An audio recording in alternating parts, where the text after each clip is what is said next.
सगा बेटा ना समझ सका तो बहू से उम्मीद बेकार है।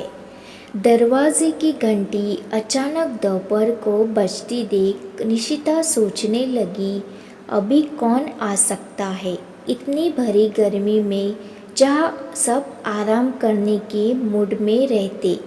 उफ करती जैसे ही दरवाज़ा खोला, सामने चौथे फ्लोर पर रहने वाली माला आंटी को देख उसकी तौरियाँ चढ़ने को हुई ही थी कि कॉल बेल की आवाज़ सुन सुमिता जी उठ कमरे से पूछने लगी, कौन है निशिता? माँ, वो माला आंटी आई है, कह निशिता समझ गई कि अब ना मम्मी जी आराम करने वाली ना माला आंटी जाने वाली।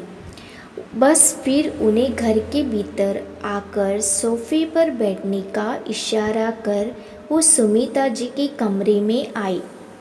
माँ, अब आपके आराम करने का समय है ना, शाम में तो आप लोग मिलते ही हो, फिर अभी इस भरी दोपहरी में इन्हें भी अपने घर में आराम ही करना चाहिए था।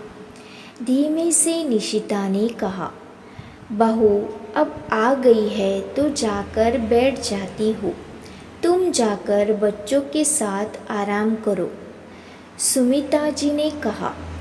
निशिता जानती थी सासू माँ सुनेगी तो नहीं, ना ही माला आंटी जाने वाली। वो दोनों के लिए आम पतरा रखकर अपने कमरे में चली गई। बोलो माला, कैसे आना हुआ अभी? तुम आराम नहीं करती हो? सुमिता जी ने पूछा। क्या कहूँ सुमिता, तेरी बहू जैसी मेरी बहू होती तो कहना ही क्या था। जब से उसने फिर से ऑफिस ज्वाइन किया है, 8 महीने की पोती को उसे मेरे भरोसे छोड़कर जाती है। इन दिनों पोती के दांत निकल रहे हैं तो उसे लूज मोशन हो रहे हैं। अब बच्ची दिन भर डायपर में रहती है। साफ करते करते उसकी त्वचा लाल हो गई थी। आज सुबह वो जब बच्ची को नहाकर तैयार कर रही थी तो उधर लाल त्वचा देखकर मुझ पर बरस पड़ी। आपके साथ रहती है ना, ये दिन भर आपने क्या किया मेरी बेटी के साथ बताइए। मैं लाख बोलती रही, मैं कुछ करूँगी, पर वो ना मानी। बेटा तो शहर से अधिकतर बाहर ही रहता है, तो मुझे बोली चलिए डॉक्टर के पास। आप भी, मैं बोली मैं क्यों जाऊँ, तो बोलती आप भी बताएंगे ना आपने क्या किया इसके साथ। बताओ भला, अपनी पोती के साथ क्या ही करूँगी। हार कर मुझे भी साथ जाना पड़ा। डॉक्टर ने देखते ही कह दिया, बच्चों की त्वचा मुलायम होती है, आप बार बार उधर साफ करिए इसलिए लाल हो गया है। फिर उधर लगाने को दवाई और पाउडर दिया। जब बाहर निकल कर मैं बोली, बहू कमाल करती हो तुम, भला मैं अपनी पोती को कुछ क्यों ही करूँगी, तो कहती है आप पर भरोसा नहीं है। वो तो आपके बेटे ने कहा हुआ है, माँ से अच्छा कौन ध्यान रखेगा, इसलिए आप हमारे साथ रहती है। अभी डॉक्टर के पास से आने के बाद मेरा दिल ज़रा भी नहीं लग रहा था, बस इसलिए तुम्हारे पास आ गई। माला की बात सुन सुमिता जी आश्चर्य से उसे देखने लगी। माला, तुम बेटे से ये सब चर्चा नहीं करती हो, बहू तुम्हारे साथ ऐसा व्यवहार करती है। सुमिता जी ने पूछा। कोई फ़ायदा नहीं। सुमिता, पुनीत के पिता के गुजर जाने के बाद यही एक बेटा है जिसकी पढ़ाई के लिए गांव घर की ज़मीन सब बेच दी। सिर पर छत होता तो यहाँ से कब का चली जाती। कभी कभी बेटा से कहूँगी भी गांव जाने का दिल करता है, तो जानती है क्या कहता है, अब वहाँ पर रखा ही क्या है, रहना तो यही रहना होगा। और बेटा बहू के मोहपाश में ऐसा फंसा हुआ कि माँ के बारे में कुछ सोचता तक नहीं। फिर देखो ना, बेटा प्राइवेट नौकरी करता है, शहर में रहता भी कम है। बहू की सरकारी नौकरी तो उसे एहसान तले दबा रहता है।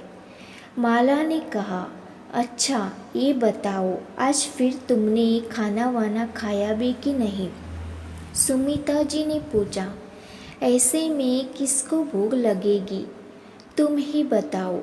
माला की आवाज़ से लग रहा था वो रो देगी। अपने कमरे में निशिता ये सब सुन रही थी।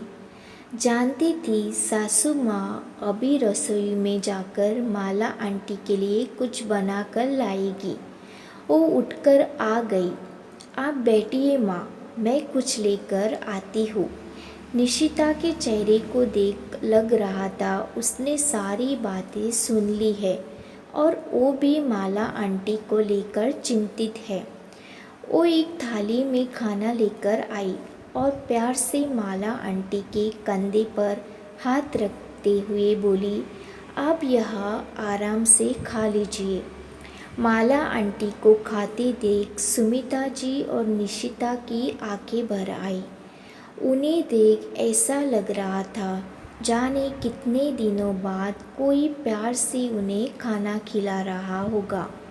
खाकर हाथ धोकर जब वो आकर बैठी, निशिता ने कहा, आंटी बहुत तो मैं भी हूँ, पर आपकी बहू की बात सुन सोच में डूब गई। कोई इस हद तक गिर सकता है? एक बात कहूँगी, यहाँ पर आपको जब बेटी के साथ ही रहना है तो खुलकर अपनी बात कहिए। जितना डरेगी दबेगी आपको ही कष्ट होगा। बहू तो पराई है, पर अपना सगा बेटा ऐसे कैसे कर सकता है? कभी आप उनसे ज़रूर बात कीजिएगा। कोई बेटा इतना नहीं गिर सकता कि माँ की तकलीफ़ से नज़रअंदाज कर जाए। प्लीज़ आंटी, आप एक बार बहू से नहीं बेटे से ज़रूर बात करें।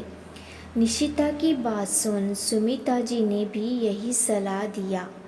माला जी हिम्मत करके उठी अपने घर जाने के लिए, पर उनके कदम बता रहे थे जो बातें इन लोगों ने इतने आराम से कहने को कही वो 4 साल से बीत रही है उन पर, जब से बहू आई है। बेटा भी बदल गया। एक बार नहीं 1000 बार वो कोशिश कर चुकी है, पर जो नहीं बदला वो बेटे की माँ के लिए व्यवहार।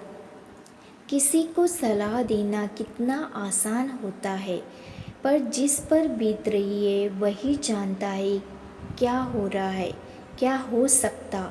किसी के घर में आप तब तक हस्तक्षेप नहीं कर सकते जब तक वाकया आपके सामने ना हो। एक महिला की ज़िंदगी अपने बेटे बहू के साथ किस तकलीफ़ में गुजरती है वो चाहकर भी सबसे सब नहीं कह पाती है।